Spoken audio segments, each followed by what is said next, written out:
Hi everyone, welcome back. We've got a brand new story to share with you. So let's begin.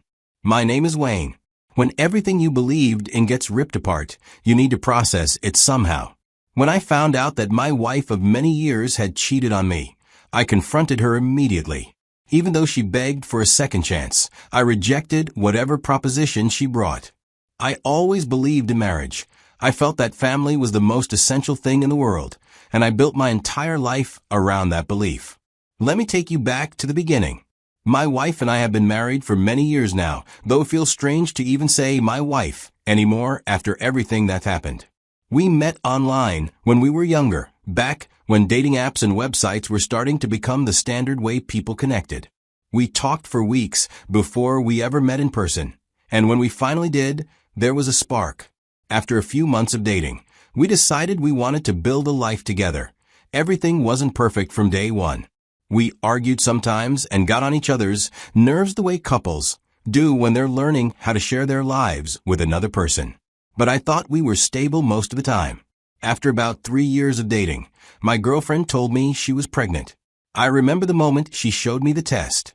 I won't lie and say I wasn't scared, because I was. We weren't exactly planning to have a baby right then, and I knew it would change our lives in ways we couldn't fully predict. But I also felt something else: excitement, responsibility, a sense of purpose. This was going to be my family. So we decided to get married before the baby came. We didn't have a big, elaborate wedding with hundreds of guests and a fancy venue. We kept it private with a few close friends and family members. Some people might have judged us for doing things differently, but I didn't care what anyone else thought. What mattered to me was that I was committing to this woman and to the child we were bringing into the world. I was going to be a husband and a father, and I was determined to do both jobs right. Our son was born some months after the wedding. He was so small and fragile. In that moment, looking down at his face, I made myself a promise that I would give him and my wife the best life I possibly could. I didn't come from money growing up. My own childhood was fine, but there were times when things were tight. I didn't want that for my son. I wanted him to have opportunities one never had growing up. I wanted him never to have to worry about whether we could afford something he needed, whether that was school supplies, sports equipment, or eventually college tuition. I wanted my wife to be comfortable, not to have to stress about money, to be able to enjoy her life. So I worked hard. I took jobs that paid well, but required me to travel a lot. I was away from home for days, sometimes weeks at a time. It wasn't easy. I missed my family every single day I was gone. But I did it because I had a purpose. Every business trip, every late night working on presentations in some hotel room, every sacrifice I made, it was all for them. It was all so my wife and son could have a comfortable life in a lovely house in a safe neighborhood. Here's the thing though, even with all that travel, even with all that time apart, I never stopped loving my wife. Not for a second. If anything, being away made me appreciate her more. When I was on those business trips, I'd count down the days until I could get back home. Those moments when I came home were everything to me. I believed our marriage was strong enough to handle my work schedule. I knew it wasn't ideal. I knew being apart so much was hard, but I thought we had something that could withstand it. I'd heard stories before about guys who travel for work and come home to find out their wives have been cheating on them. But I always told myself that wouldn't be me. That was other people's problems, other people's marriages. My situation was different. My wife loved me. I loved her. We had built something real together. We had a son, a home, a life. She understood that I was working hard for our family. She knew I was doing it all for us. I was convinced that we were the exception to the rule, because I trusted her completely. After many years of being married, I came home one day to find out that my wife was feeling sick. At first, it was small things. She'd mentioned feeling tired more than usual. But she usually brushed it off for a while, saying it was probably stress, or maybe she was getting older, and her body wasn't what it used to be. I encouraged her to go to the doctor, but she kept putting it off. You know how some people are about going to the doctor. They don't want to make a big deal out of things, or they're scared of what they might find out, so they ignore the symptoms and hope they go away. That's what she did. She ignored it for months. But eventually, the symptoms got worse. They got to the point where she couldn't ignore them anymore. The pain became more intense. She was losing weight without trying, and she felt exhausted all the time. Finally, she went to the hospital for a checkup. I remember the day I got the phone call. I was actually out of town for work, sitting in a hotel room, going over some documents, when my phone rang. It was her, and I could tell immediately from her voice that something was wrong. She told me she'd gotten the test results back, and the doctors had found something. She said I needed to come home right away. My heart just dropped. I felt this cold wave wash over me. I asked her what they found, and she said the doctors wanted to talk to both of us together. I booked the earliest flight I could get and rushed home. When we sat down with the doctors, they gave us the news. Pancreatic cancer. Those 2 words shattered my heart. The doctor explained that it was already at an advanced stage because she'd been ignoring the symptoms for so long. By the time she finally came in, the cancer had progressed to the point where treatment options were limited. They could try chemotherapy to slow it down, maybe buy some time, but they were honest with us. This wasn't something we were going to beat. This was about managing it, about making whatever time she had left as comfortable as possible. I felt like the ground had disappeared from under my feet. There's no other way to put it. She was dying, and there was nothing I could do to stop it. I felt helpless in a way I'd never felt before. I'm the kind of person who likes to fix things and take action to solve problems. But there was no fixing this. I was angry at the universe, angry at fate, furious that this was happening to us. Why her? Why now? What had we done to deserve this? But anger doesn't change anything. It doesn't make cancer go away. I made a decision right then and there. I wasn't going to let her face this alone since our son recently got into college. I immediately started making changes to my life. I called my boss and told him I needed to cut back my hours significantly. I turned down projects that would have required travel. I said no to opportunities that would have taken me away from home. My career had always been important to me, but in that moment, none of it mattered. The only thing that mattered was being there for my wife. I wanted to be by her side through this nightmare. I also hired a personal nurse to come to the house and help take care of her when I am not around. I'm not a medical professional. I didn't know how to manage her medications, how to handle the side effects of treatment, how to monitor her condition properly. So I found someone who did. It was expensive, but I didn't care about the money. What was I going to do? Save money while my wife suffered? No. She needed proper care, and I was going to make sure she got it. I threw myself into being her caregiver and her support system. I went with her to every doctor's appointment, holding her hand while doctors explained treatment plans, side effects, and prognosis. I researched pancreatic cancer online, reading medical journals and patient forums, trying to understand what we were dealing with and what we could do to fight it. I learned about different treatment options, clinical trials, dietary changes that might help, and anything that could slow down the cancer's progression or make her more comfortable. During this time, I really believed we were in this together. When you go through something like this, when you're dealing with a terminal illness, you think it strips away all the unimportant stuff and leaves only what really matters. I thought what really mattered was us, our marriage, our love for each other, our commitment to facing this battle as a team. I held her when she was scared. Our son did come back once in a while to check up on us. I stayed up with her on nights when the pain was too bad for her to sleep. I helped her to the bathroom when she was too weak to walk on her own. I cooked meals she could actually keep down. I sat with her during chemotherapy sessions, watching the poison drip into her veins, hoping it would kill the cancer faster than it killed her. Through all of it, I never once thought about leaving. I never once considered walking away. She was my wife, and I loved her, and I was going to be there for her no matter what. That's what I believed. That's what I thought our marriage was. While we battled through, something unexpectedly happened one day. My wife was in the hospital again, going through another round of treatment. The chemo was hitting her hard, and she was exhausted most of the time. She asked me to do her a favor, send a message to one of her friends. She said her phone was in her bag, and she was too tired to reach for it. Could I just let this friend know she wouldn't be able to make their lunch date next week? Simple enough, right? I had no reason to think twice about it. I grabbed her phone from her bag, unlocked it with a passcode she gave me, and opened up her messaging app. I finished sending the text and was about to put the phone down when I saw names I didn't recognize. Men's names. And the preview text of the most recent messages made my stomach drop. I stood there in that hospital room, my wife sleeping in the bed a few feet away from me, and I couldn't describe how it felt. I clicked on the first conversation, then the second, then the third. Each one was worse than the last. These weren't just friendly conversations.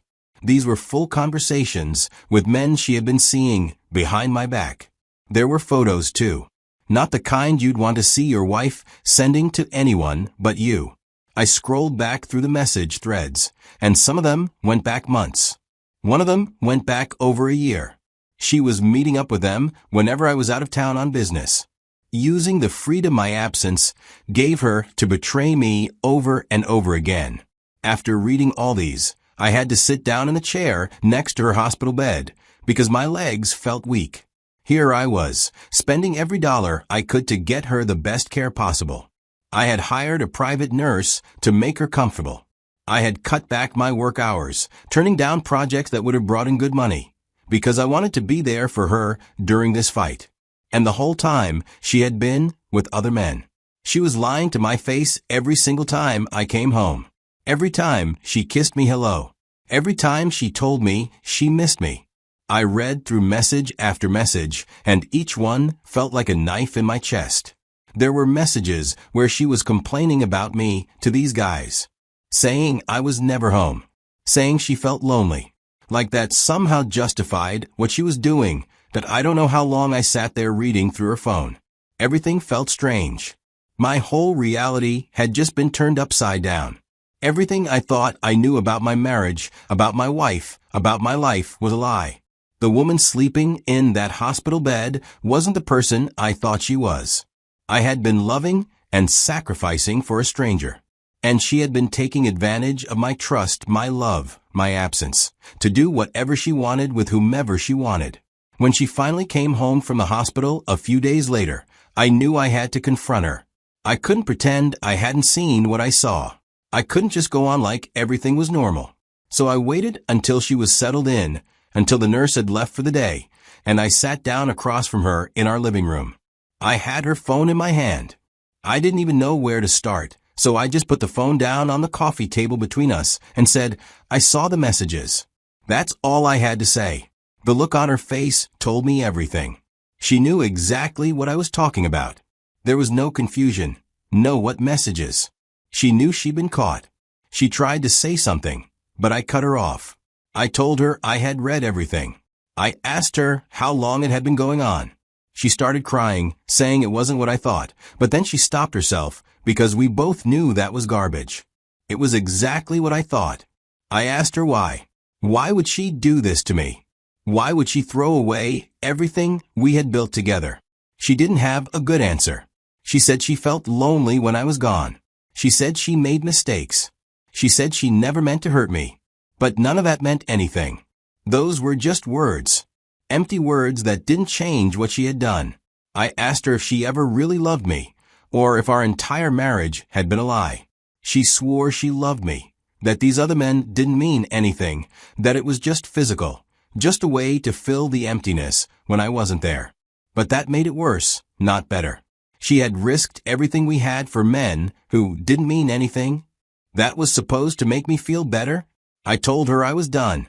I said it clearly, calmly, even though inside I was falling apart. I told her the marriage was over. I couldn't do this anymore. I couldn't stand next to her hospital bed, holding her hand, taking care of her, knowing what she had done, knowing that while I was breaking my back to provide for our family, she was sneaking around behind my back. That's when she really broke down.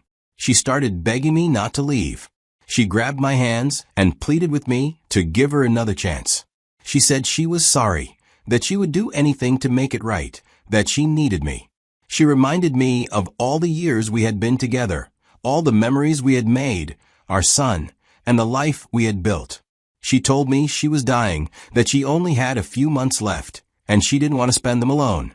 She asked me if our history together meant nothing. Suppose I could really walk away from her when she needed me most.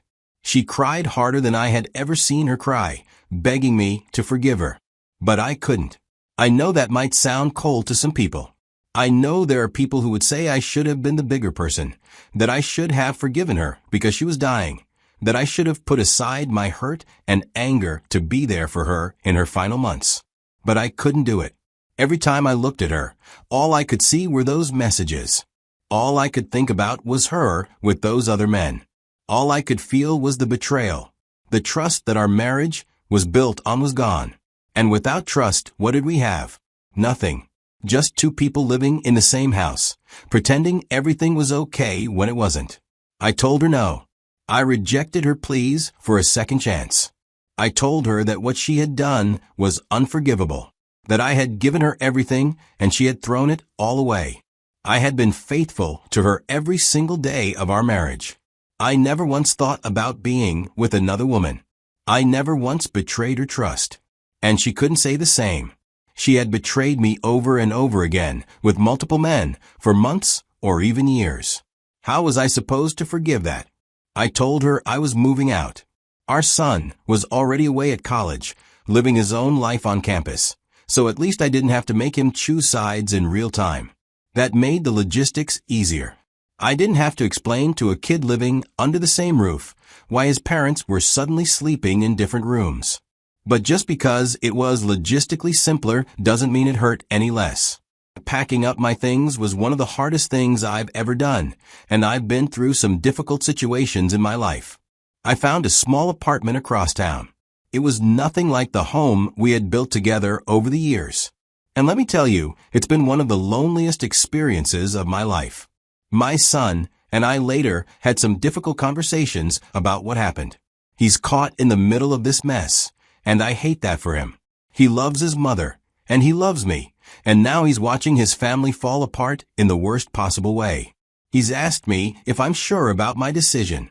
He's asked if I can find a way to forgive her, especially now that she's dying. He's even suggested that maybe I could be there for her as a friend, if not as a husband, so that she doesn't have to go through this alone. And I understand where he's coming from. He's trying to hold on to some version of the family he grew up with, trying to make sense of a situation that doesn't. But I've had to be honest with him. I've told him that I can't pretend everything is okay when it's not. I can't fake forgiveness I don't feel. I can't stand by her bedside and act like she didn't betray me in the deepest way possible. It wouldn't be fair to her, and it wouldn't be fair to me. It would be a lie, and I'm done with lies. I'm not going to stand here and tell you I'm entirely at peace with my decision, because I'm not. There are nights when I lie awake, wondering if I'm making a terrible mistake. Then I remember she threw it all away. She chose to betray me, not once but multiple times, with various people. That's not a mistake. That's a choice. That's a pattern. And I can't just forget about it because she's dying now. This is not an easy story to hear. There's no happy ending here, no neat resolution where everything works out and everyone learns a valuable lesson. This is just real life, messy and painful and complicated. If you're out there and going through something similar, you need to know that you're not alone. Maybe someone else is struggling with whether to forgive a betrayal, whether to stay or go, whether love is enough to overcome broken trust. I don't have the answers for you. I barely have answers for myself. But I can tell you this. Whatever you decide, make sure it's a decision you can live with. Make sure you're being honest with yourself about what you can and can't handle. And don't let anyone else tell you what you should feel or do. This is your life, your pain, your choice. I made mine, and I'm living with it one day at a time. That's all any of us can do.